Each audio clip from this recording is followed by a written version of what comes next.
Herkese merhaba. Bazen en karmaşık konuları bile akla hayale gelmeyecek kadar basit şeylerle açıklayabiliriz. Bugün tam da bunu yapacağız. Evet, soru bu. Kulağa biraz tuhaf geliyor, değil mi? Ama inanın bana, bu sorunun cevabı koskoca bir tarihi aklımıza kolayca kazımamızı sağlayacak bir anahtar aslında. Şimdi siz abone olmayı unutmayın ve arkanıza yaslanın, başlıyoruz. Şimdi tarihin o tozlu sayfalarına hemen dalmadan önce size Pelin adında bir kadının gerçekten de acayip bir hikayesini anlatacağım. İşte Pelin'in hayat özeti bu. İlk bakışta birbiriyle tamamen alakasız, hatta saçma sapan olaylar zinciri gibi duruyor, değil mi? Ama hiç de öyle değil. Peki bu anlamsız görünen hikayenin sırrı ne? Gelin şimdi bu paralellikleri tek tek çözelim. Çünkü Pelin'in hikayesindeki her bir adım aslında tarihi bir olayın şifresini taşıyor. Her şey Pelin'in işiyle başlıyor. Hikayemize göre Pelin, bir Bizans fabrikasında peçete üreten ücretli bir işçi. Unutmayın, anahtar kelimemiz burada peçete. İşte ilk büyük bağlantı tam burada ortaya çıkıyor. Peçete kulağa neyi çağrıştırıyor? Peçenekleri. Orta Asya'dan gelip Bizans ordusunda paralı askerlik yapan bu Türk boyunu. Gördünüz mü? Hikayemizle tarih arasındaki ilk köprüyü kurduk bile. Yani işin özü şu. Pelin'in bir peçete fabrikasında ücretli çalışması, peçeneklerin Bizans için paralı asker olarak savaşmasını aklımızda tutmak için kurgulanmış harika bir şifre. Çok zekice, değil mi? Peki fabrikadan önce ne yapıyordu Pelin? Hikayenin o kısmına dönelim. Kendisi bir cankurtarandı ve Rusların denizde güneye inmesini engelliyordu. Bu size bir şey hatırlattı mı? İşte bu. Birebir peçeneklerin tarihi rolü.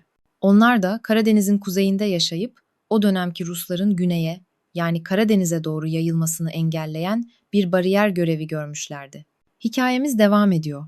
Pelin daha sonra Balkanlara taşınıyor, oradaki hayata adapte oluyor ve zamanla dinini değiştirip Hristiyanlığı seçiyor. Bu kişisel yolculuk aslında peçeneklerin zamanla yaşadığı dönüşümü simgeliyor. Onlar da Balkanlara ve Avrupa'ya göç ettiler, zamanla Hristiyanlığı benimsediler ve yavaş yavaş kendi Türk kimliklerini kaybedip tarih sahnesinden silindiler. Yani asimile oldular. Ama durun, hikayenin en can alıcı, en dramatik kısmına şimdi geliyoruz. Pelin'in başını derde sokan o meşhur dava. İşte bu dava, peçenek tarihinin en bilinen anını, o büyük ihaneti temsil ediyor.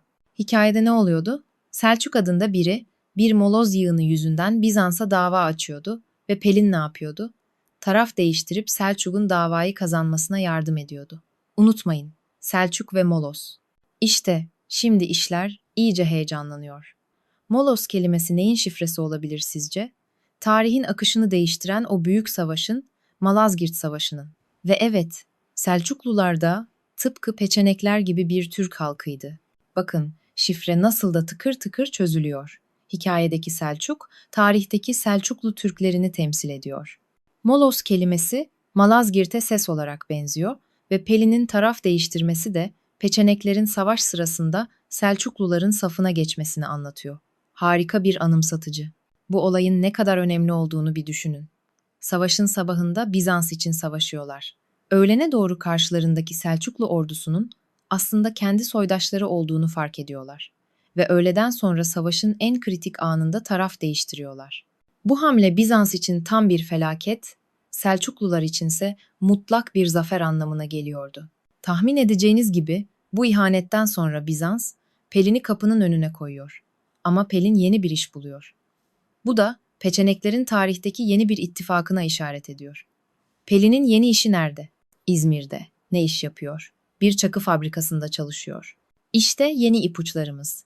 İzmir ve çakı.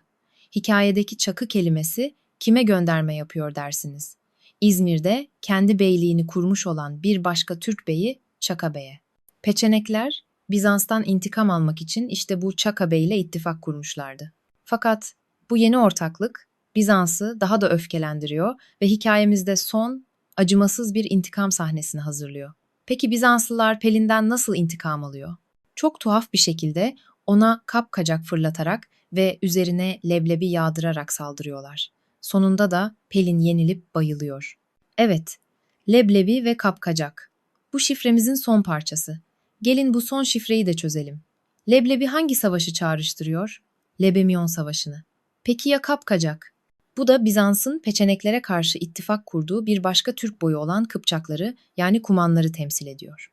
İşte Bizans, Kıpçaklarla birleşip Lebemyon Savaşı'nda Peçenekleri kesin olarak mağlup ediyor ve tarih sahnesinden siliyor. Sonuç olarak ne gördük?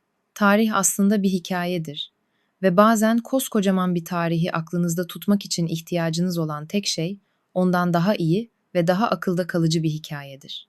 Yaratıcı bir öykü, en karmaşık bilgileri bile unutulmaz kılabilir. Peçeteler, molozlar ve leblebilerle dolu bu tuhaf ama basit hikaye bize hafızanın ne kadar güçlü bir araç olabileceğini gösterdi. Peki bir düşünün. Başka hangi karmaşık konunun kilidini böyle basit bir hikayeyle açabiliriz?